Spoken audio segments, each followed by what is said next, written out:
Discover Rajasthan. दोस्तों, आज हमारा जो टॉपिक रहेगा वो है गुर्जर प्रतिहार वंश राजस्थान के इतिहास के अंदर।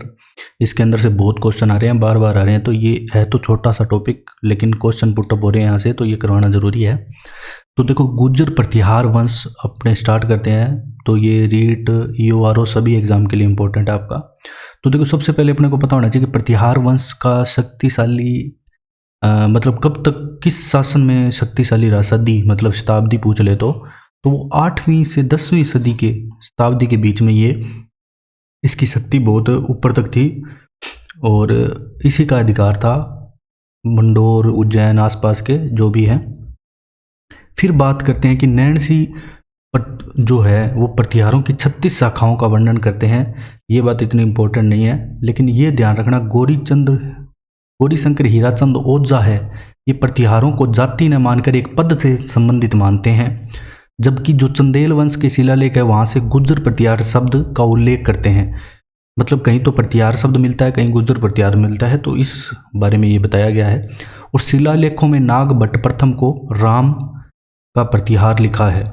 ठीक है, तो सबसे पहले अपने स्टार्ट करते हैं मंडोर के प्रतिहार से। जो क्वेश्चन आ रहे हैं वो मैं आपको बताते जाऊंगा साथ में। देखो, जो मंडोर के प्रतिहार हैं इसकी जो वंशावली है वो स्टार्ट होती है, ये भी एग्जाम में आ चुका है, जो वंशावली है वो स्टार्ट होती है रज्जिल से। लेकिन अगर आपसे पूछ ले कि मूल पुरुष कौन सा है तो वो हरीशचंद्र को बताया गया है मूल पुरुष। देखो, जो हरीशचंद्र है इसकी ये हरीशचंद्र को ब्राह्मण बताया गया और इसकी संतान ने बताया गया है इनको, रज्जिल और रज्जिल का जो शासनकाल है वो 560 ईस्वी से स्टार्ट मंडोर का शासक बना ये। इसके बाद जो इसका दूसरा शासक था वो नरभट्ट। कौन था? तो रज्जिल का आपका एक को बारे में आपको एक ही ध्यान रखना है कि ये वंशावली कहाँ से प्रारंभ होती है, रज्जिल से, प्रतिहारों की। फिर इसके बाद जो शासक हुआ वो था नरभट्ट। इसे पिलीपणी की उपाधि दी गई, पिलीपणी की उपाधि दी गई क्योंकि ये ब्राह्मणों व गुरुओं का संरक्षण करता होने के कारण इसे पिलीपणी की उपाधि दी गई। अब हम बात करेंगे नागभट्ट प्रथम की, जो इम्पोर्टेंट है। ये राजधानी बना लेता है मेड़ता को। नागभट्ट प्रथम क्या करता है? मेड़ता जीतकर अपनी राजधानी बना लेता है और रज्जिल का पोता है, ये ध्यान रखना। और इसके बाद जो शासक होता है इसके बारे में भी हम और पढ़ेंगे आगे, भोज, जब हम वो कन्नौज का पढ़ेंगे। फिर शिलूक आता है। शिलूक के बारे में क्या ध्यान रखना है कि सिद्धेश्वर महादेव मंदिर है जोधपुर में, वो शिलूक के द्वारा बनाया गया। इसके बाद आता है जोट, ये जोट लिखा हुआ है। और इसके बाद आता है कक, फिर आता है बाउक। तो बाउक ने क्या किया था? प्रतिहार वंश की प्रशस्ति लगवाई थी।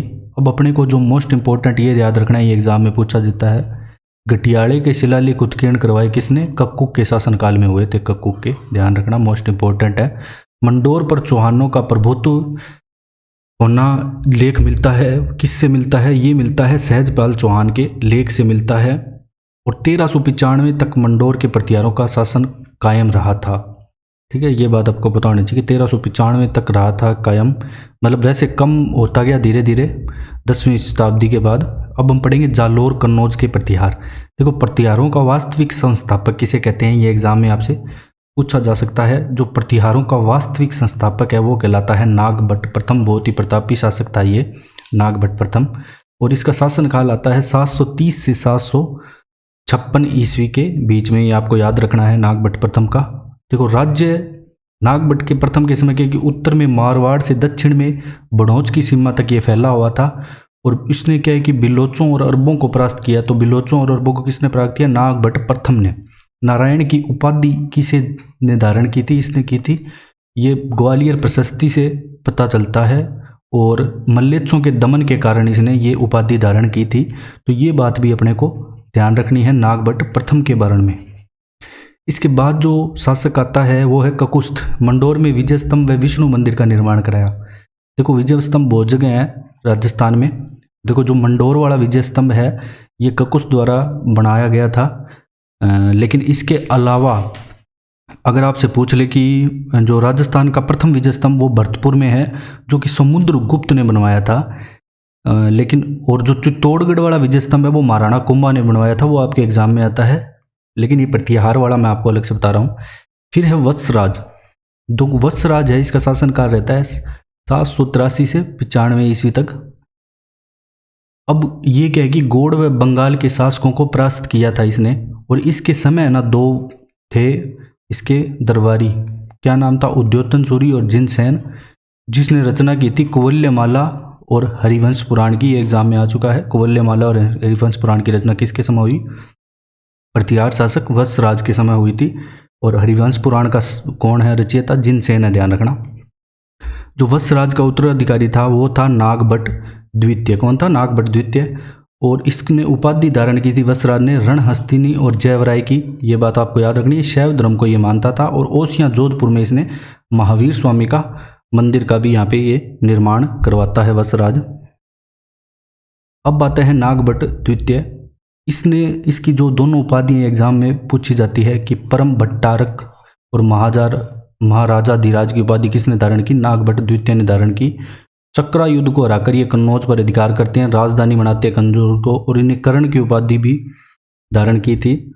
और बुचकला जोधपुर में शिव व विष्णु मंदिर का भी निर्माण करते हैं। एग्जाम में ये पूछा गया, ये वाला पॉइंट बहुत इंपॉर्टेंट है कि नागभट्ट द्वितीय में प्रथम शासक था जिसने अरब आक्रमणों को असफल किया था, प्रॉपर तरीके से, मतलब दमन किया था उनका, असफल अच्छे से किया था, रोका था। उत्तराधिकारी इनके होते हैं रामभद्र और भोज। फिर जो रामभद्र बनता है फिर उसको ये पितृहंता बन जाता है मिहिर भोज, लेकिन इसका शासक बहुत ही प्रतापी होता है। तो मिहिर भोज जो उपाधि धारण करता है आदि वराह की करता है, सार्वभौम मालवा चक्रवर्ती की करता है, श्रीमद आदि वराह सिक्कों पर ये लिखा हुआ है। तो किसने लिखाया आदि वराह सिक्कों पर? मिहिर भोज ने, ये आपको ध्यान रखना।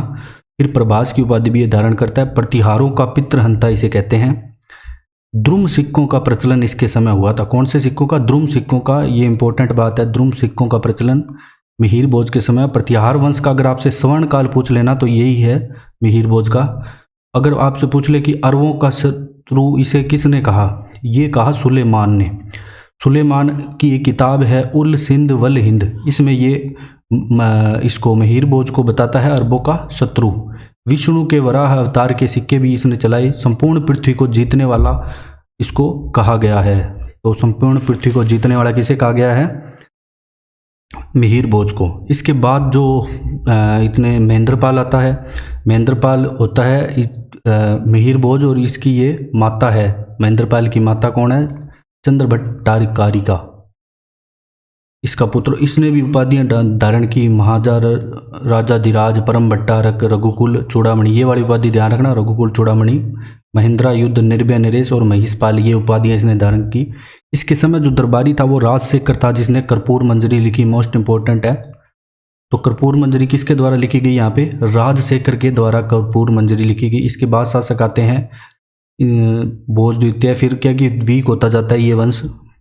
महेंद्रपाल द्वितीय, देवपाल, फिर आता है विनायक पाल द्वितीय, महिपाल द्वितीय, विजयपाल द्वितीय। और राज्यपाल के समय बिल्कुल पतन हो जाता है जब ये महमूद गजनवी जीत लेता है कन्नौज को और कन्नौज पे अधिकार कर लेता है। फिर तिलोकचंद और यशपाल जो होता है वो प्रतिहार वंश का अंतिम शासक होता है। तो ये हमारा जो प्रतिहार वंश है, गुर्जर प्रतिहार वंश, ये कंप्लीट होता है। अगर आपको हमारा कंटेंट पसंद आया तो आप शेयर एंड सब्सक्राइब जरूर करें। Thanks for joining discover Rajasthan.